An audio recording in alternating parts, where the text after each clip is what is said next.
From AMF Bullmore Christown, we're here for the title matches of today's JBT event. This is the scratch shooting finals of the alumni tournament, where recent alumni Lanndyn Carnate is taking on current bowler Russ Oviatt. Russ has climbed the ladder to get to this point, but nobody's been able to stop Lanndyn on our tour for quite some time. And he finished up his JBT career last year with wins at the Summer Masters and the Desert Open, and has picked up right where he left off, leading 7 of the 8 rounds today. And right now is in the lead in this match, but it's a close one. He's only leading by 12. Spare work in the 6th frame and 10 of the pit there in that 6th frame. They're bowling on boardwalk, so you'll see a pretty far right break point out of both bowlers. It's really flying outside right now, so Lanndyn using speed to get the ball to that break point, while Russ with a little bit softer hand is able to be a little bit closer to his normal game here. He has defeated Austin Thompson, fellow ASU teammate Ben Canfield, and then former ASU bowler David Severe in that order. Big shot for him now. He's got a double working in the 6th, can close that lead to less than a mark. Now, but you see how that ball wants to check up, and it did there. And unfortunately for him, it's a 7, and those 7 counts have not gone so well in this match for him, as he went 7-2, 7-2 in the 2nd and 3rd. Needs to go 7-3 here in the 6th to keep this match close.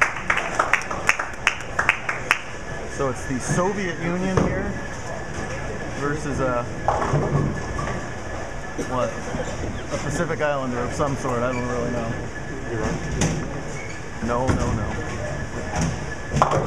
No. And instead it's the 3rd straight 7-2. I told you that. So the deficit balloons to 27 with that error. To explain Soviet Union, he's not Russian as far as I know. They had to have team names for the Baker tournament last week, and it's Russ. The last letter of his first name is S, and then they had Oviatt on really quickly after that, so he's saying Soviet, and there you go. There it is, thank you. I thought that was very creative. Will he break up if he loses this match? Will he fall into 13 different Russes? I don't know. Way out there. Wow. Back goes on that. Got to trust that ball out to the right on this pattern. He did that, and kind of rough 10-pin there for him. Handicap semifinal at the same time over here. It's Connor Lawrence taking on Bill Martinez. Oh, is this the bonus? You're the man. Don't ever say anything about Josh Franz, at least for the next 4 days. He got us an extra camera. Yeah. Cross lane, hard and straight. He's an excellent spare shooter. No problem at the 10, because it's a 9 count, not a 7 count. So he's got his work cut out for him in the last 3 frames here. On the side of 1 game today, Lanndyn has been spectacular. Had a rotten time for it, too. It was the last game of brackets. Everything besides that has been terrific all day long today, and can start to put this match away if he can strike here in the 7th and 8th. This looks to be the trickier lane, the jumpier lane. See if you can hit it. But with authority, he hits it. Pretty darn good. Brooke is going to have to mark over there in the 10th frame to advance the title match and play her brother, KJ. Brooke has failed to mark in her last 2 10th frames in stepladder, so it's a tough lesson. Your interim as director duty has ceased. Oh, okay.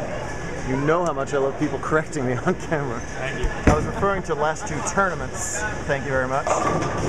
And she's going to have to contend with that 7-pin to wrap it up there. Speaking of wrap it up, Lanndyn can all but do that with the strike here in the 8th. No! Gets that 4-pin to trip. Russell still has room for 110, 202. And Brooke does get that marked over there. Oh, sorry, no, it isn't going to be enough by 4 pins. So she gets the mark, and it still ain't enough. It is. Good call, Jack. Thank you, Jordan. -5 for Jordan, please. So it'll be Connor and Brooke and KJ in the title match over there. Russ must strike out and hope Lanndyn has a catastrophe befall him.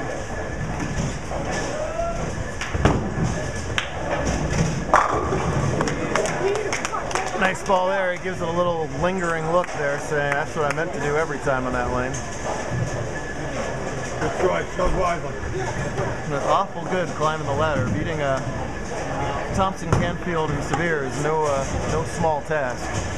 And beating Lanndyn is a task that nobody has been up to in the last 6 or 7 month span.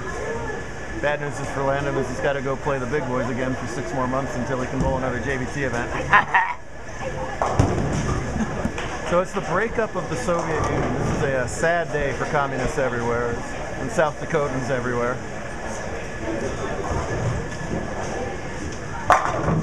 Wow. Stuck around for this. A wry smile from Congrats, Lanndyn. a wry smile from Kazakhstan as it siphons off. Can you name all the Soviet republics? Since we gotta have filler time here now. Tajikistan. That's a tough one. Turkmenistan. Turkey. He's getting all the stands out of the way. Very good. I don't know any other. Keep going. Azerbaijan, Kazakhstan, Kyrgyzstan, Estonia, Latvia, Lithuania, Ukraine, Georgia. That's close, isn't it? That's impressive. Any more? Go to Sporkle, people. You can do that too. Disappointing finish for Russ, but a great run. It's going to be a near complete clean sweep. KK, go ahead with your practice, please. Near complete sweep for Carnate.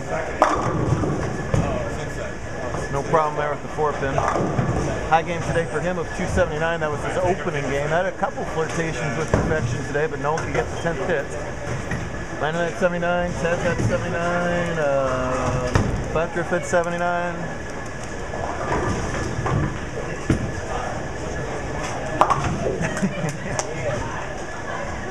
And 218 pace, that's more than enough. Congrats to Lanndyn on continued dominance in the junior circuit.